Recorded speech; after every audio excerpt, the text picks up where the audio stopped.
Ou seja, o Vasco, o problema de perder o Dedé, o problema agora da contusão séria do Bernardo, né? O operado vai ficar de fora praticamente 6 meses, não sabe nem se volta para o Campeonato Brasileiro, né? O Carlos Alberto agora com esse problema, situação financeira do clube, como é que você vê tudo isso no Vasco?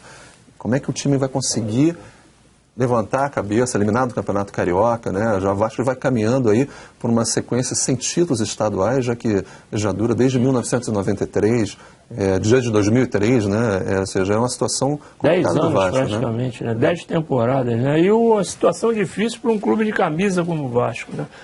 O Carlos Alberto, a torcida ontem, eu fiquei até um pouco assustado, comemorando nas redes sociais, e o jogador deu positivo por doping, para exame antidoping. Então, é um jogador que a postura dele de 2009, quando ele foi um destaque na campanha para a subida da Série B, de 2009 em diante, depois daquele ano de 2009, mudou completamente a relação. Mudou completamente a relação. A torcida hoje não gosta do Carlos Alberto. E é uma situação difícil porque o Vasco perde um ídolo. O Dedé é um jogador tremendamente querido pela torcida, jogador respeitado, um jogador que tem um relacionamento de carinho, né, com o Vasco muito grande, até porque ele chegou de um clube pequeno, Volta Redonda, e o Vasco deu essa oportunidade a ele, acreditou, ele se firmou pelo talento dele. É um desafio para o Roberto, que deu uma entrevista domingo passado ao Globo, uma entrevista em que ele abriu o coração, admitindo alguns erros, mas também precisa pôr a casa em ordem. Não é possível que um ídolo do nível do Roberto Dinamite, que para mim é o maior ídolo da história do Vasco, não tem outro, é o maior artilheiro da história dos brasileiros, o maior artilheiro da história do Vasco, ele se cercou muito mal de administradores em seus primeiros anos do Vasco. E agora está tentando corrigir com a chegada do Cristiano Kohler, e essa passagem desde a saída do Rodrigo Caetano, a saída do próprio Cristiano no início, o projeto da Série B, entraram outros dirigentes e a coisa degringolou. Agora tentando consertar num momento importante num brasileiro que o Vasco precisa se manter. Seria uma tragédia o Vasco cair para a segunda divisão nesse caminho que o Vasco está fazendo, que é um caminho que não é esperançoso para a torcida do Vasco, sem dúvida.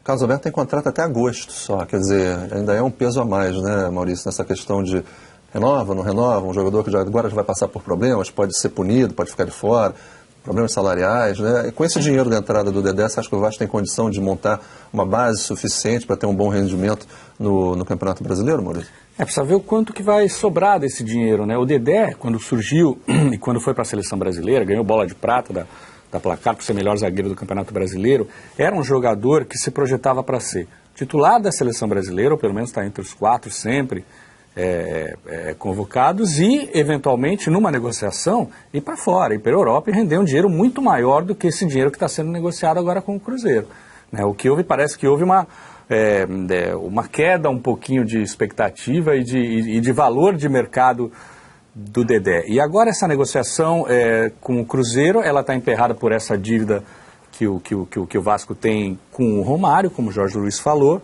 Então precisa ver quanto que vai sobrar para o Vasco pegar esse dinheiro e saldar as dívidas salariais que tem com jogadores e funcionários. Quer dizer, quanto que vai sobrar desse dinheiro para efetivamente fazer contratação, né?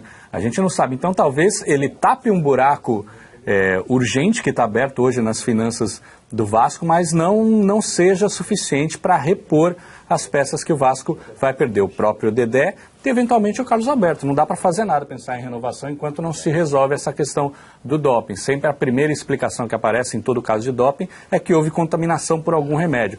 Precisa saber o que aconteceu de fato.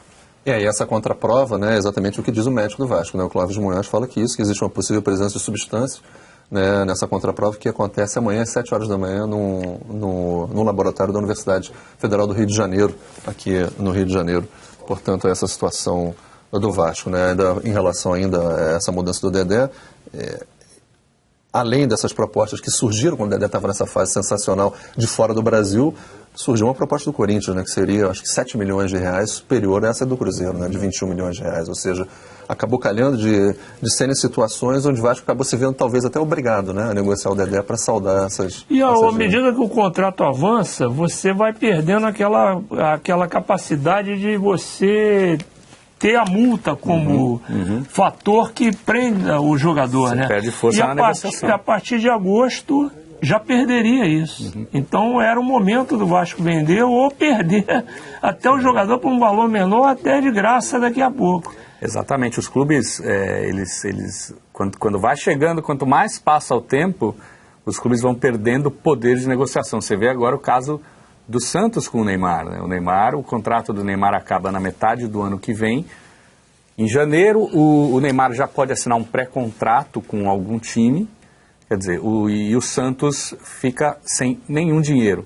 Por isso que existe hoje uma pressão da diretoria do Santos em relação ao presidente Luiz Álvaro, para que ele venda o Neymar já nessa metade de 2013, para que fique um dinheiro para a equipe do Santos. Senão, não vai ficar nada.